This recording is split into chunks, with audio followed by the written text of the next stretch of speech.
I want to talk today about liberty for all and justice for all, equality before the law, and the reign of kindness. There is no national orientation, no ownership orientation, no sexual orientation. You're all one in Jesus Christ, so says St. Paul. I speak to you today out of the Christian tradition in this delightful interfaith context, where every view of peace on earth and goodwill towards human beings is valued. We are met here on this solemn occasion to remember those who have died because of hate crimes, to stand in solidarity with those in history who've called for justice to flow like a river and righteousness like a mighty stream. The civil rights struggle in our day and generation is equality before the law for our gay, lesbian, transgender, and bisexual communities.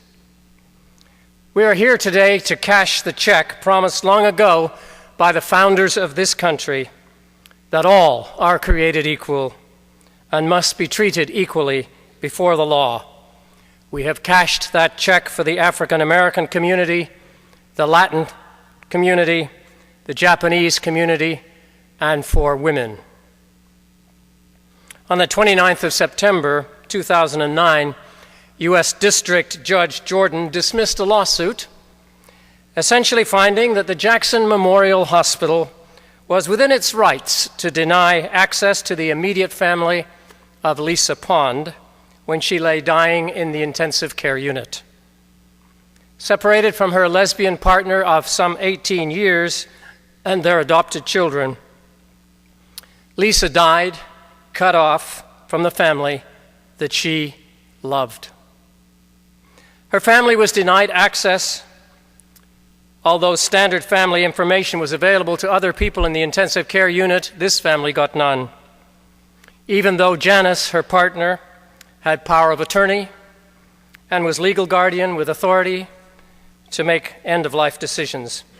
When Lisa was admitted, a social worker came into the anxious family and said, "You are in an anti-gay city and state, and without health care proxy, you will not see Lisa or know of her condition."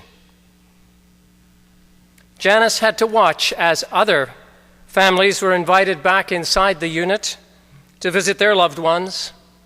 5 long hours passed, and finally a Catholic priest invited her back to witness the last rites and then escorted her out again. When Janice pleaded that the children wanted to say goodbye, she was told that they were too young. In nearly 8 hours, Lisa slowly moved towards brain death, and no one was there to hold her hand or to tell her that she was loved. All of Janice's pleas fell on deaf ears. Matt Algren writes, "Explain to me again how a straight couple could have been split like this for even 5 minutes, let alone hours. Explain to me how 3 children would have been kept from their straight mother's side. Explain to me how a dying straight person would be treated in such a cruel, vicious way. Tell me again why the word marriage doesn't mean anything and doesn't matter. Tell me again just to be patient and not rock the boat. Better you tell it to Lisa Pond's partner and her children." Now, many of us in this sacred place today have walked around the Capitol with a crowd of protesters who were no on Proposition 8. We cried together, "What do we want? Equality. When do we want it? Now." On October the 6th, it was my wedding anniversary. Flowers came to my front door. When we opened up the card, it was from 2 gay friends of ours who were celebrating our marriage. Our eyes filled with tears because we had a right before the law to get married simply because we were straight. But our gay friends could not. They had it denied by Proposition 8, and yet they celebrated our marriage anyway. As Dean Brian Baker said so eloquently last year, gay couples inspire and strengthen his marriage. I, too, can testify to their example.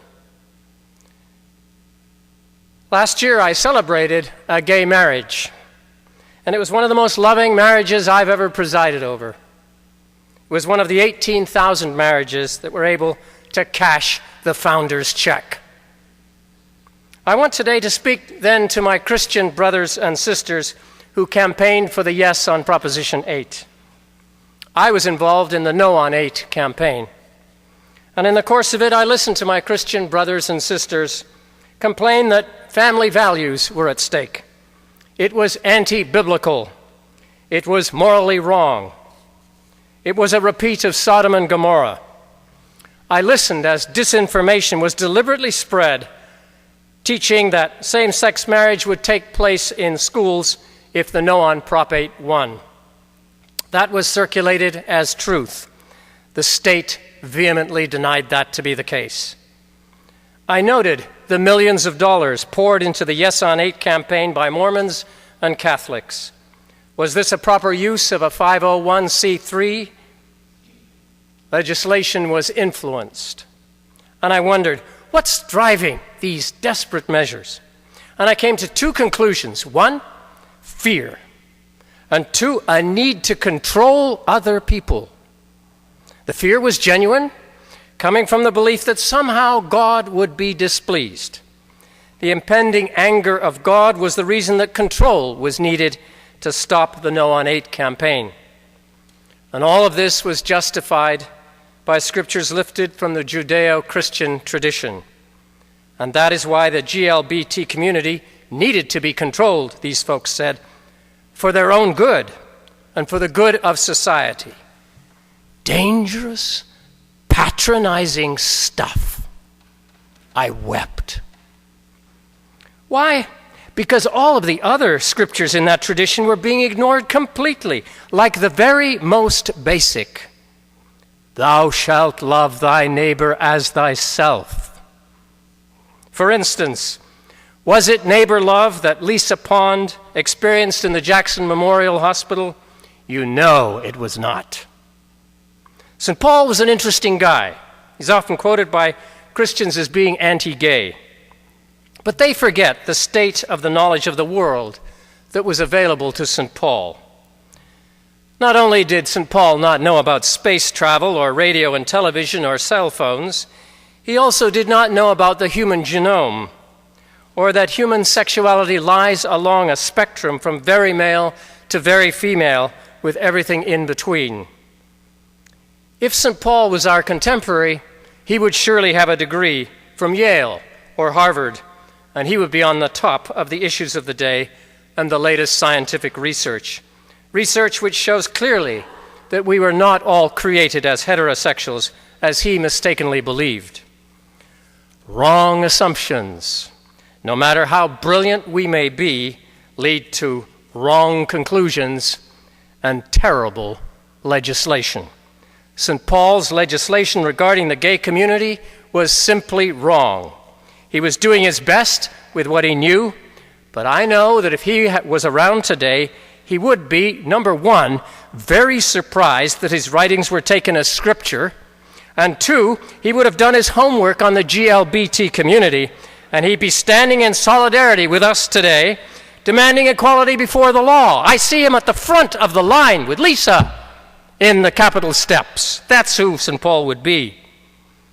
For St. Paul, freedom was absolutely basic to his theology and determination of righteousness.